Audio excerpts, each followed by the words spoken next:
Diagnostika është për të pas një diagnostik, sepse qoftë diagnostika është e integruar, diagnostika futet jo vetëm digitalizimi, po dhe aspektet e inteligjencës artificiale që duhet i fusim, atëre kjo shkarkon shumë edhe pjesën spitalore terciare. Pa pasur parasysh çfarë na mungon, ku janë pikat e dobta, pa bërë një analizë root cause të problemeve. Dhe kjo është ideja e integrimit të politikave, po edhe të veprimeve. Dhe standard operating procedure,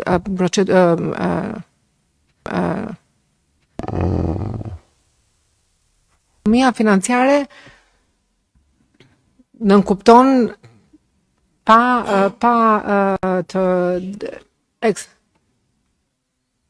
janari të dashur qytetar, do të rritet paga minimale për 3.700.000 e 805 punonjës, të cilët do të marrin shumën e premtuar 500 euro. Me fokus pacientin dhe jo politikën.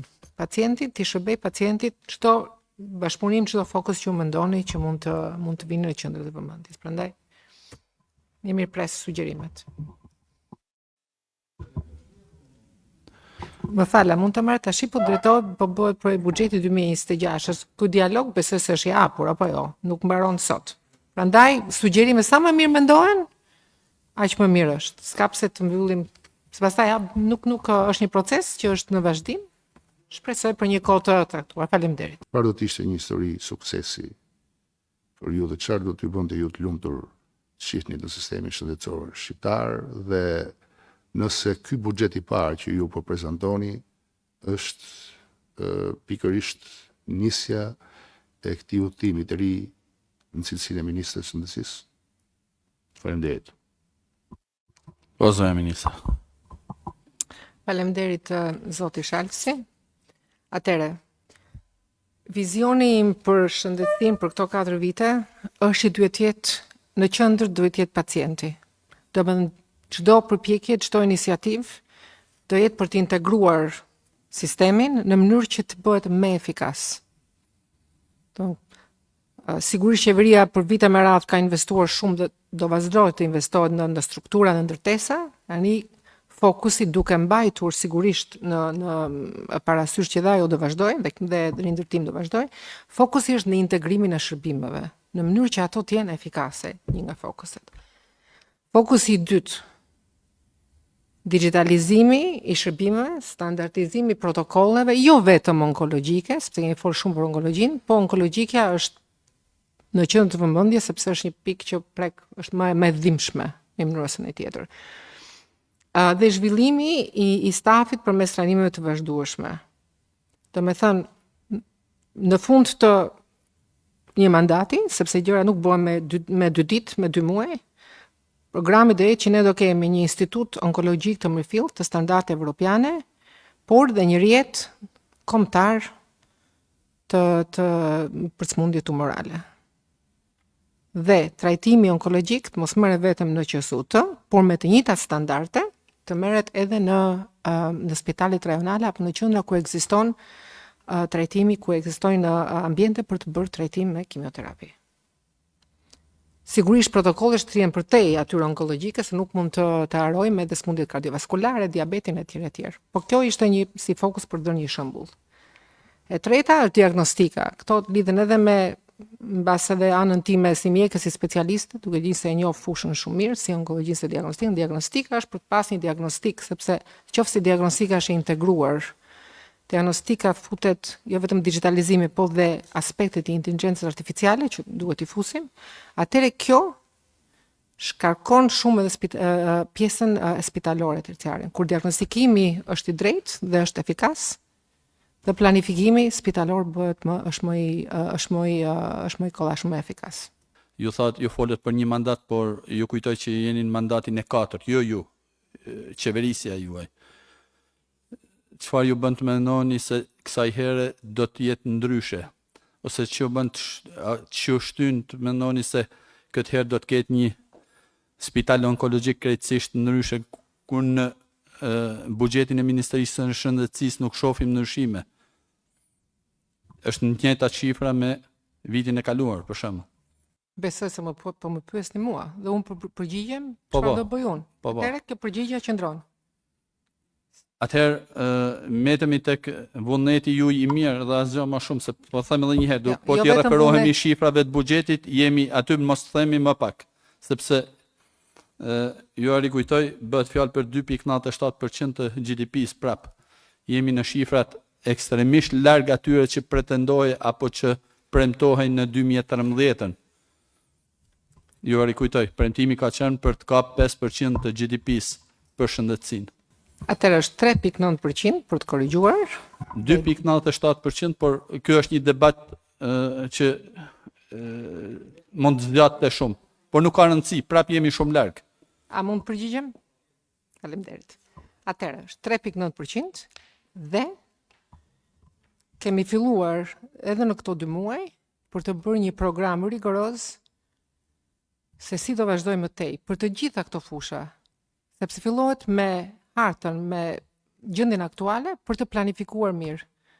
Pa pasur parasysh çfarë na mungon, ku janë pikat e dobta, pa bërë një analizë root cause të problemeve, nuk vazhdohet përpara. Prandaj dhe ne tani këtë po bëjmë.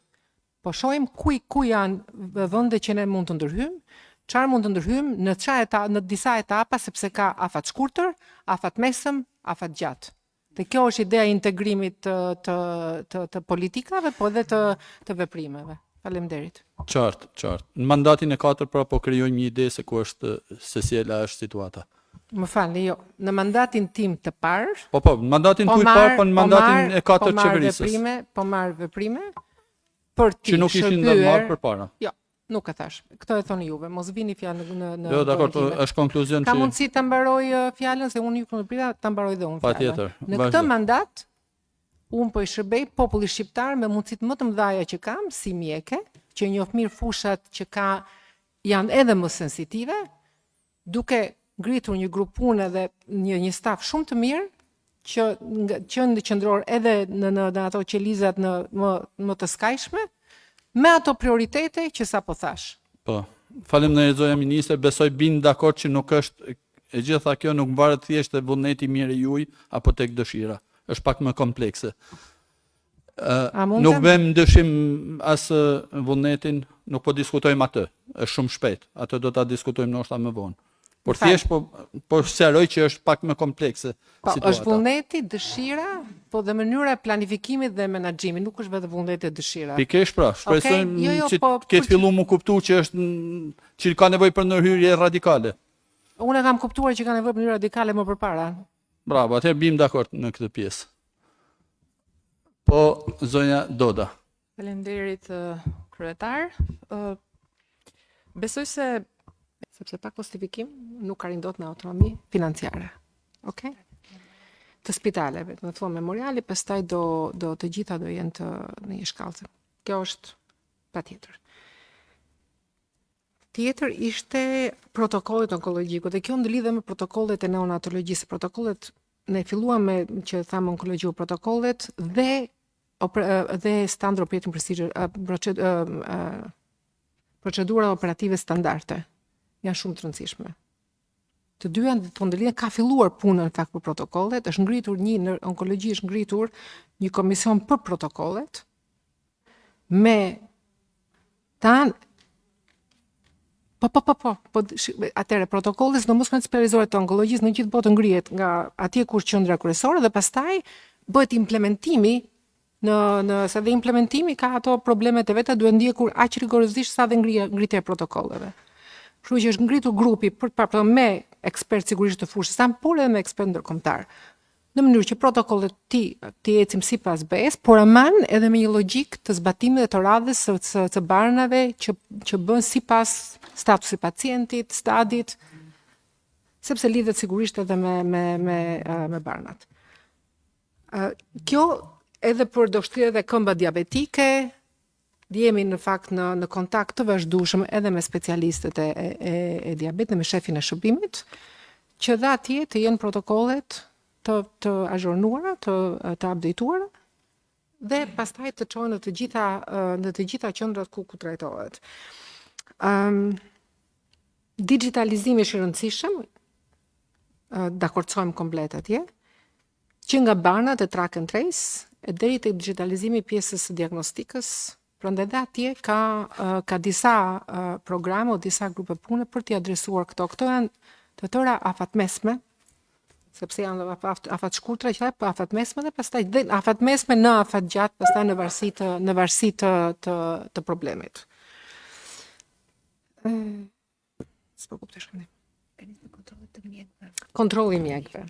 Atëre, kontrolli i mjekëve kemi bërë edhe një takime me urdhrat përkatëse, sigurisht ato janë të pavarura, por ne kemi procedura të ngrihet komisioni dhe shqyrton, domethënë çfarë është rastin, dhe merret pastaj vendimi i pezullimit apo jo, ndërkohë që pastaj urdhri i mjekut, po koncentrohemi te mjekët, po mund të jetë një infermier, mund të jetë një urdhri i mjekut pastaj ka atë itarin e vet që bën.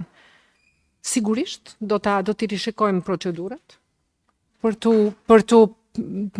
t'i ndjekur me rigorozitet. Mjekët ikin.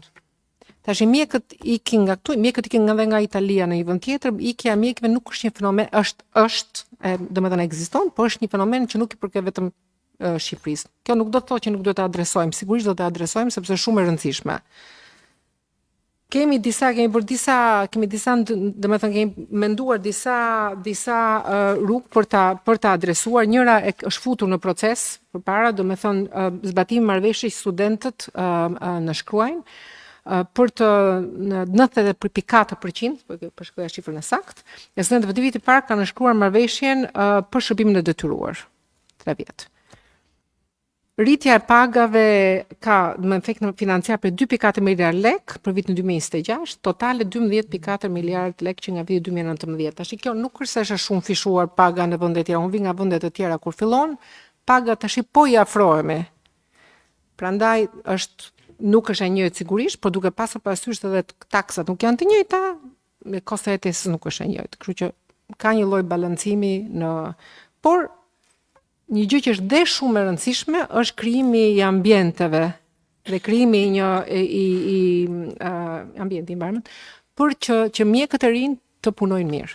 Dhe kjo është shumë e rëndësishme është kulturës të punuar këtu, jo vetëm në strukturat që janë strukturat mira, sepse nuk ka vënë njëri ndryshim, strukturat dhe spitalet janë të rinovuara, janë mira, por edhe në një ambient administrativ me protokolle të updateuara dhe me një sistem të edukimit të vazhdueshëm të mjekëve.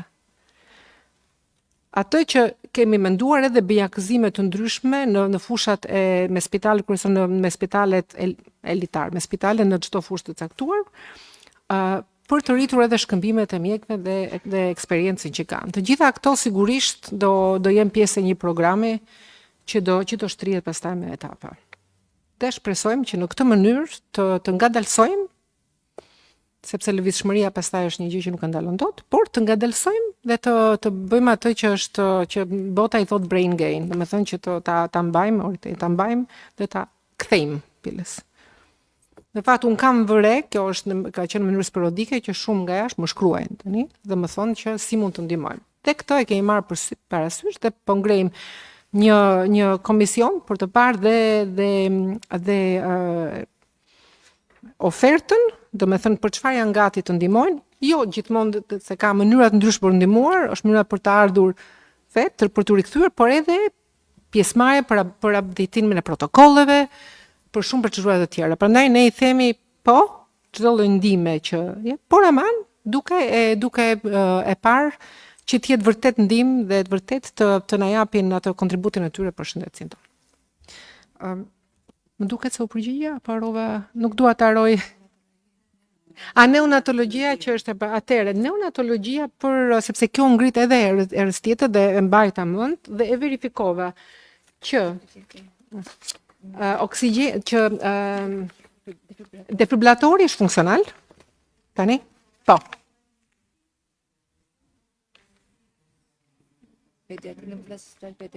Spitali pediatrik.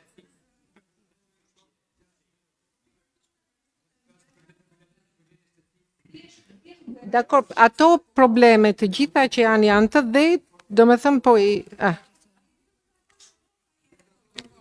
da rregull janë të tëra, Koleg, gjitha se nuk ato dëgjoheni, Në qoftë se keni nevojë për ndërhyrje, ju lutem kërkoni fjalën edhe me rrallë pak, se edhe nuk dëgjoheni kështu. Ato probleme që ngritën për deflatorët, ne i kemi me njëherë i ndoqëm dhe ka një, po i adresojmë të tëra. Për të mos arritur në një nga një. Janë të tëra, domethënë qëndrojnë dhe do t'i përmirësojmë. Për të përgjigjur pjesës akortit të marrëveshjes me Italinë dhe pjesën neonatologjisë, është për reanimacionin që ka pajisje, ka trajnim të stafit. Sigurisht fillon në fillim me dy spitale në Tiranë, sepse dhe ashtu siç thamë dhe për onkologjikën duhet patjetër do shtrihet, por ama raste më të specializuara, siç është në gjithmonë, do vinë në qendrën që është tamam e specializuar, për pasur edhe vëmendje më të madhe specialistike, por edhe cost effectiveness. Por sigurisht është menduar si një program që do shtrihet pastaj në të gjithë vendin, por në bazë të kompetencave të gjithmonë duke ndërhyrë pjesa më specialiste në reanimacioni i neonatologjisë i koncentruar sigurisht në qendra që japin në një shërbim më të specializuar. Po, zonja Gjigjo ka fjalën. Më fare retinopatia, se nuk u përgjigja retinopatia, megjithatë. Më fal. Nuk kam asnjë gjë për pyetjet, madje çmoj edhe përgëzoj kolegen deputete për numrin e pyetjeve dhe besoj se cili për nesh ka numër të konsiderueshëm, por jemi për seancë dëgjimore në lidhje me buxhetin. Më fal, nuk e dija. Po them mendimin tim. Dhe mendimi im është i tillë. Dakord, jo pra po thjesht për efektivitet. Zakonisht në mbledhjet për buxhetin fokusohemi tek buxheti. Thash jeni në gjithë drejtën tuaj për pyetjet, nuk kam absolutisht asnjë gjë të përgëzoj madje për numrin e pyetjeve dhe pyetjet që ke bërë, por do të ishte e udhës që për një çështje të tillë dhe për pyetje të tilla të detajuara të organizonim seancë tjetër dhe unë s'kam asnjë problem që të bëjmë. Por jemi për buxhetin dhe ministrin sot e kemi ftuar për buxhetin. Ndërkohë që pyetet sa gjëra që nuk besoj se janë. Gjithsesi kjo ishte ndërhyrja dhe sugjerimi im. Ministria është këtu, flet vet. Okej. Ja, prit, ju lutem. Po, patjetër, po. Të vazhdojmë me Po, ju lutem, atëherë të vazhdojmë, dakor, zonja ministre, vazhdojmë me përgjigjet. Faleminderit për analizën e situatës, me dhe të gjitha shifrat. Unë këtu jam sot për të shpjeguar buxhetin, do mbetem brenda shpjegimit të buxhetit për vitin 2026. Atëherë, onkologjia. Siç është edhe komisioni më përpara, kemi marrë masa të menjëhershme, ka masa afatmesme dhe masa afatgjata. Në masat e menjëhershme kemi rritur me një fond emergjence kaluar nga Këshilli i Ministrave të mërkurën e kaluar, kemi marrë një fond për 200 milion lekësh për të adresuar ato mungesa që ju i përmendët në ato barna. Së dyti, ka vërtet 19 poltrona në onkologji.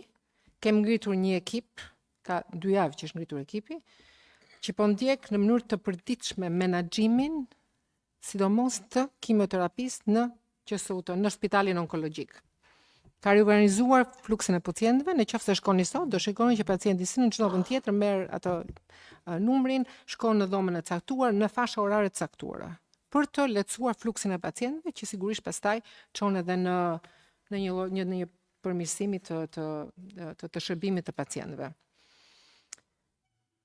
Po punojmë për përmirësuar kushtet e ambientit, kemi bërë një vlerësim të situatës që brenda ambienteve që ka onkologjia, tani se kjo është masa imediate, nuk po flasim për masat mesme, që të krijojmë dhe 2 hapësirat e tjera për të bërë kimioterapi dhe të kalojmë nga 19 poltrona, jo karige, poltrona, në 30 poltrona. Këtë vit. Shpresojmë brenda dhjetorit, po domethënë janë bërë vlerësimet, janë bërë. Tani, ne kimioterapi nuk mund ta bëjmë vetëm në spital onkologjik, sepse kemi qendra në rrethet e tjera, kështu që nuk është se do 100 poltrona sepse shumë pacient nga rrethet vinë në Tiranë. Okej?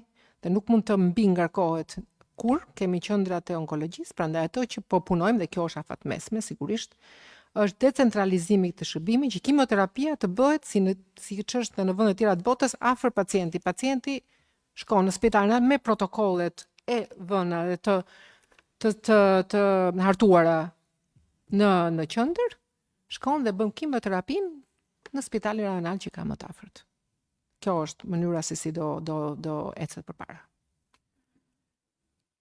Ana tjetër është protokollet, sepse I kam grupuar pyetjet për të mbaruar protokollet dhe këtu ka filluar sa po thash që ka 19 plus reprotrona, nuk është pyetje për buxhet na bë Kim, është pyetje këtu jemi për të justifikuar buxhetin. Zonja ministre, ju lutem, po flasim, po diskutojmë për domosdoshmërinë dhe nevojën e sigurimit të poltronave për realizimin e kemioterapisë dhe kjo pa dyshim që hyn edhe tek buxheti, sepse duke njoft mangësitë mund të parashikoni dhe t'i përfshini në buxhetin e ardhshëm. Besoj edhe interesi I kolegëve në këtë aspekt shkon. Gjitha pyetjet në fakt që ju referonin gjetjeve të kontrollit lartë shtetit synojnë identifikimin e këtyre problematikave, të shikojmë a janë përcaktuar qartë nga ju dhe a janë përfshi zgjidhja e këtyre problematikave në buxhetin e ardhshëm, se këtu konsiston e gjitha. Prandaj në qoftë se më dëgjuat, u përgjigja pyetjes që po shkon nga 19 poltrona në 30 poltrona. Sigurisht që ju dëgjova, po ju saktësoj edhe një herë që çdo pyetje e bërë nga kolegët synon pikërisht sigurimin që ato problematika janë parashikuar për të zgjidhur me buxhetin e ardhshëm, sepse si ka funksionuar deri tani nuk e kemi thënë vetëm ne, e thot një raport I kontrollit lartë shtetit, paktën për onkologjikun. Unë kur fola për poltronat, fola për 2025-ën. Jo për 2026, nëse më dëgjuat. Okej? Mund të vazhdoj tani? Vazhdoni, patjetër, edhe shpresoj që të jetë zgjidhje edhe për numrin në total të nevojave. Siç thash edhe një herë, nëse më dëgjuat, numri total, rregullime nuk bëhen të tëra të shpejta, sepse rregullimet e shpejta ndonjëherë nuk sigurojnë mbavajtjen afatgjate. Zonja ministre, unë ju dëgjoj dhe për të ju siguroj, çështja është sa presin ato pacientë që kanë nevojë për te diskutimeve tona dhe lojrave të fjalëve. Ne kemi nevojë t'ju japim një zgjidhje urgjente atyre problematikave me të cilat përballen pacientët atje dhe qytetarët shqiptar. Dhe kjo duhet jetë Atëre, për I theksoj dhe një dhe për publiku që na dëgjon. Poltronat e kimioterapisë nga 19-30. Ambientet e ri për të rritura, më shumë ambiente. Dhe kjo është një mas fluksi I përmirësuar I pacientëve. Sigurisht në vijim, po bëhet tashi planifikimi, se gjërat bëhen dhe me planifikim, nuk bëhet pa planifikim, se pastaj nuk arrim dot të bëjmë ato që duhet bëjmë. Po jo. Do vazhdohet. Jemi dakord, ne atë po kërkojmë. Të vazhdohet me planifikim se deri tash ka qenë. Atëherë unë nuk ju ndërpreva dhe kërkoj me vazhdoni. Që dhe mos më ndërprini as juve, është etik profesionale besoj që mos më ndërprisni. Atëherë, besoj se pyetja ju përgjigja për onkologjikun si ma zonja ministre, ju lutem se ka shumë rëndësi, kam denoncime të grave që bëjnë kimio në karrige. A është normale, zonja ministre, që jeni dhe mjeke, të bëhet kimio në karrige? Po dua një deklarat nga zonja ministre. Pra, kimio në karrige po bëjnë sot që flasin pacientët me kancer. Unë këtu nuk jam për deklarat politike, këtu jam për të shpjeguar buxhetin e shtetit për vitin 2026 dhe besoj se deri tani ju janë përgjigjur gjitha pyetjet që keni thënë me profesionalizëm, sepse I detyrohem, jo vetëm juve këtu, po I detyrohem popullit dhe pacientëve që po më dëgjojnë. Dhe kjo është për mua parsorja. Zonja Prandaj Ministre, se që a ka mundësi ta mbaroj? Sepse ju dëgjova. Po se u ka dhënë fjalën kryetarit tash ja marrë. Mund të kaloj tek përgjigjet e tjera Po, që jam e sigurt që vazhdoni, qytetarën ka shumë vazhdoni. duan interes që t'i dëgjojnë përgjigjet. Atëherë, akseleratori, kemi akseleratorin e tretë që do filloj punë së shpejti, ambientet janë të mbaruar dhe akseleratori i tretë do vihet në punë brenda këtij viti. Okej? Do shtohet 1 këtë vit. Po. 1 akselerator, nuk janë copë akseleratorët, zoti shehu. Akselerator. Po, akselerator. 1 akselerator. Makina është akselerator. Kush di diagnostikën dhe trajtimin, është akselerator linear. Okej? Që trajtimet është 1 makinë, janë 2, janë bërë 3. Okej? Do bëhen 3 brenda këtij viti dhe fillon 3. Do shtohet 1 me fjalë. Pa teknikat specifike lërja një specialistit. Atëre, kardiokirurgjia ECMO, po ECMO ekziston, morëm dhe informacion, dhe në QST dhe është, në Shef Qendroqi, dhe është dhe punon. Po, tash do ta kontrollojnë këtë minutë apo i shkruaj që ta shohim në këtë sekond. Megjithatë, gjithë kjo punon ECMO, më fal, ta mbaroj. Kur punon ECMO tash, është e rëndësishme, por nuk ka lidhje me buxhetin e shtetit të vitit 2026 apo jo. Përqendrohemi te buxheti. I ka marrë të tëra shënim dhe të tëra do verifikohen, më fal të mbaroj. Siç u verifikua, në qoftë se nuk arri unë të flas sepse janë këto ndërhyrje që nuk më duken civile. Jo, po e thash disa herë zoja ministre që t'jemi qartë. Të gjitha këto hynë në optikën e diskutimit për buxhetin e vitit të ardhshëm. Tani të paktën tu të bim dakord, mos të kemi diskutime. Kur flasim për vënien në funksion të pajisjeve qoftë dhe ekzistuese, sigurisht që parashikohet buxhet për mirëmbajtjen dhe garantimin e funksionimit tyre. Dhe në këtë kontekst, sigurisht që hyn tek diskutimi i parashikimit buxhetit. Atëherë, në buxhet, siç janë dhe shifrat, është parashikuar si për blerje pajisjesh, si për në përgjithësi si për mirëmbajtje. Kaq për duhet. Okej. Tashi në këtë moment, në këtë korale, që të di çdo pajisje a funksionon, nuk është objekt i kësaj seance apo. Okej? Megjithatë, duke qenë se është një detyrim i imi ndaj pacientëve, i kam marrë shënim të gjitha që janë ngritur këtu, për t'i verifikuar. Okej? Sigurisht, por edhe i herë besoj bim dakord tek rëndësia e këtyre pajisjeve, nuk bëhet fjalë këtu për pajisje të thjeshta apo me një numër të madh. Janë shumë të limituara dhe besoj informacioni funksionon apo jo është i rëndësisë veçantë.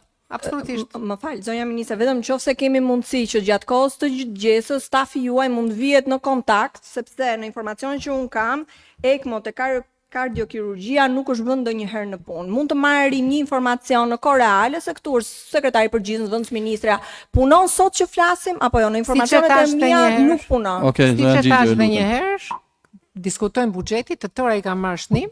Dhe të tëra do verifikohen, mirëmbajtja parashikohet, të tëra do verifikohen, mos humbaksin fokusin nga buxheti.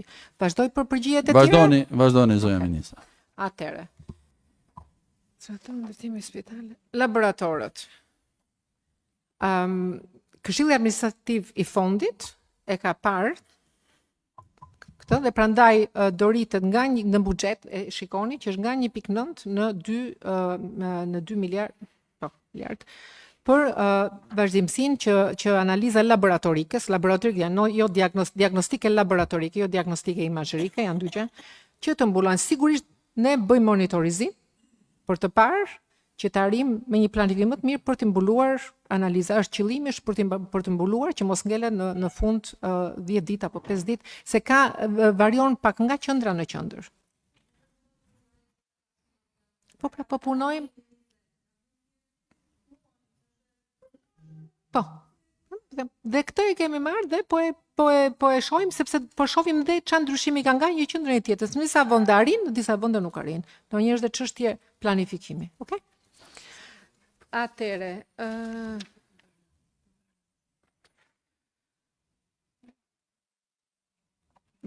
për barnat që mungoj kemi fondin e emergjencës, po e ri përmbledh, fondin e emergjencës që tham dhe pastaj shtesa në buxhet për barnat e reja. Për në vazhdim për vitin 2026, më parë se emergjenca ishte për vitin 2025. Pastaj 2026 është shtesa në buxhet. Sigurisht është pjesa dhe planifikimi, duke qenë se futet e receta elektronike, është dhe më mirë, bëhet dhe më mirë planifikimi. Në fakt, duke filluar nga onkologjiku, stafi është trajnuar për të përdorur recetën elektronike dhe brenda aktiviti në onkologji do jetë dhe për ta vazhduar në të gjitha fushat, por do jetë receta do jenë vetëm elektronike, që lejon që të lë mundësinë për të planifikuar më mirë barnat. Okej? Sepse ka interes për gratë që na ndjekin, Fezgo që mungon, Avastina, Eliotinimbi, pra këto që mungojnë, janë parashikuar që mos mungojnë, pra të kemi një përgjigje dhe për qytetarë, nuk do mungojnë më? Atëre, ne po bëjmë rishkim në gjitha protokolleve, sepse nuk është ajo që është shumë e rëndësishme për ma përsipër është që barnat përdoren sipas indikacioneve dhe sipas stadit të sëmundjesh.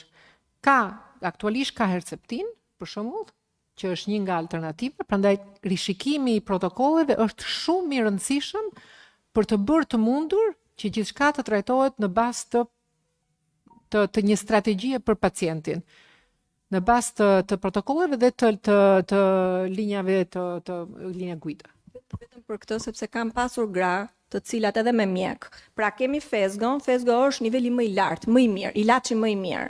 Dhe gratë normalisht duan atë ilaç. Në momentin që mungon, është kjo që thoni ju, është Herceptina dhe është më e ulët. Tani trupi përgatitet dhe do atë ilaç. Në mungesë të tij është sipas protokollit e këshillueshme që nga niveli më i mirë i ilaçit të zbresim poshtë, a lufton kancerin në të njëjtën mënyrë? Atëherë në këtu nuk kemi, megjithëse unë jam me specializuar, por nuk do bëj, kjo nuk është një seancë për të bërë protokollet e onkologjisë, rasti janë të gjitha specifike, si është neurokështetri, më fal ta mbaroj. Së tjetri, këtu po diskutojmë buxhetin. Këto janë masat që kemi marrë, do shkojmë rreth protokolleve europiane. Dhe në protokoll europiane ka shkallëzime pse përdoret një ilaç, pse përdoret tjetri, kur përdoret një, kur përdoret tjetri. Më fal ta mbaroj, në çfarë fasha të popullsisë janë të tëra të planifikuara. Okej, se pa planifikim të mirë nuk arrihet dot. Sa thash kemi një fond emergjent që u miratua para 2 ditësh dhe kjo do bëj që të filloj të adresohet mungesa e barnave, okej? Po Avastina ka mundësi të zëvendësohet me Du më kthyet te pjesa e paranalimit dhe rehabilitimit, sepse nuk shaf që ka një buxhet për paranalimin dhe rehabilitimin. Janë dy gjëra, janë dy ekstreme të tjera, po në konceptin të mirë edhe më të rëndësishme se edhe mjekimin vetvete, si mjekimi është shumë i shtrenjtë. Edhe në edina që kena 2.9% buxhetin, edhe po u bë 5% prep kom e kanë problematik. Atëherë, çfarë të bëj për paranalimin? Çfarë të bëj për rehabilitimin? Sepse rehabilitimi ç'a bën? Një pacient që rehabilitohet pagun taksa, kthehet për me pagu taksa për qytetarët. Ndërkohë, një pacient vetëm merr taksat e qytetarëve. A është menu sepse nuk kam pa asnjë zonë për pjesën e paranalim dhe rehabilitim. Për pjesën e burimeve njerëzore fola, edhe diçka për pjesën e privatit edhe për pjesën Jo, për pjesën e privatit se ashtu përdor QSUT-ja, doktor Ziaja ashtu përdor QSUT-ja si hoteleri. Nuk duhet për më përdor për si hoteleri QSUT-ja. Dhe e fundit karet ndoshta është që e fundit, po jo më pak rëndësishme se të tjerat, është zëri i pacientëve ose i shoqatave të pacientëve. Ku është bë buxheti? A është marrë konsiderat zëri i pacientëve, a është një gjunë e shoqat, jo vetëm 2-3 shoqata që janë shumë të rëndësishme, po realisht zëri i pacientëve për planifikimin e buxhetit 2026 dhe normalisht 2027-2028. Këto ishin pak a shumë pyetjet e mia. Faleminderit nëse ke mundësi më përgjigj dhe vlerësoja shumë. Faleminderit. Okej, faleminderit zoti Hoti. Po zoja ministre. Faleminderit. Atëre, buxheti është 3.9% të GDP-s, jo 2.9%. E theksova edhe një herë për të korrigjuar. Sigurisht, gjithmonë e mira s'ka fund. Gjithmonë duhet, por për të korrigjuar shifrat edhe për dëgjuesit. Atëre, shpenzime nga xhepi, këtë e sqarova edhe në komisionin e mëparshëm të ekonomisë, sepse ka një mbas është keq kuptim. Në vitin 2022, Ministria e Shëndetësisë asistuar dhe nga ekspert të OBSH-s ka përgatitur llogaritë kombëtare të shëndetit, duke llogaritur out of pocket në shëndetësi në përputhje me metodologjinë e OBSH Eurostat. Sipas tyre të dërguar zyrtarisht në Instat, kemi një përmirësim të indikatori pasi për vitin 2022 gjithmonë ka një diferencë vitesh. Kuptohet se janë statistika, out of pocket është 48%. Dhe shpenzime publike të shëndetësi janë 51%. Ka një reduktim, basta të dhëna, sigurisht po punojmë që të reduktohet edhe më parë. Është një gjë që duhet arritur duke punuar në disa fronte. Dhe tash boja përgjigjet e pyetjeve që bëhet për të kuptuar dhe çfarë po bëjmë o çfarë kemi planifikuar të bëjmë në mënyrë që të arrijmë ato objektiva. Atëre, po i marr me radhë. Kostifikimi është një nga u përgjigja dhe një nga kolegët tuaj është në projekt në planet tona për të bërë kostifikim të procedurave. Dhe bashkë me kostifikim vijnë edhe ato key performance indicator performance, siç e thatë edhe juve. Pjesa e barnave, atëre, po punohet tash së bashku me fondin për rishikimin e listës së barnave aktuale dhe në janar të 2026, kuptohet, në 31 janar për të qenë tamam të sakt, do kemi një listë të barnave të rimbursueshme të re, ku do të ketë dhe futje të molekulave të reja, që sigurisht do të sjellin trajtime të reja pa kosto financiare të qytetarëve. Domethënë gjithmonë çka kam thënë gjithmonë, afat shkurtër, imediate, afat mesme, afat gjata. Kjo është moto e punës sime dhe grupit tim, për ta patur të qartë. Gjithashtu, recetat elektronike që unë i përmenda, track and trace, buxheti ka një rritje dhe biles kemi dhe 15 milion euro ose atëre. Për vitin 2025, për 2026, kemi një rritje mbi 7% për programin e LBR-s, ose 900 milion lek. Dhe kjo vlerë e drejtuar e kuptoj, asnjëherë nuk është mjaft, por aman po bëjmë të gjitha përpjekje me programe të ndryshme për të përmirësuar për të arritur atje ku duhet të arrijmë, okay? Atëre, MEA, Managed Entry Agreement që përmendet juve për barnat. Atëre, ju e dini shumë mirë dhe e thatë biles që kanë sjell një mbulim shumë më të gjerë në fakt të pacientë me një çmim shumë më të ulët. Sigurisht marrëveshje konfidenciale. Në janar, siç e thash, 31 janar do dali lista e rimbursimit dhe me alternativat e regjistrimit. Më pas do shohim dhe alternativat e reja. Dhe gjitha kjo është duke bërë për herë të parë, sepse mund tash e kanë filluar një analizë farmako, siç e tha dhe juve, farmakoekonomike. Po e bëjmë tani për këtë listë të re të barnave. Po ju thoni që s'kam specialistë, sepse kemi ngritur një komision ku kemi specialistë dhe ndërkombëtar që merren me farmakoekonomi. Okay? Kështu që na jepni kohë që demonstrojmë që po i adresojmë stash dhe një herë. Deri në 30 janar do dalë lista e barnave.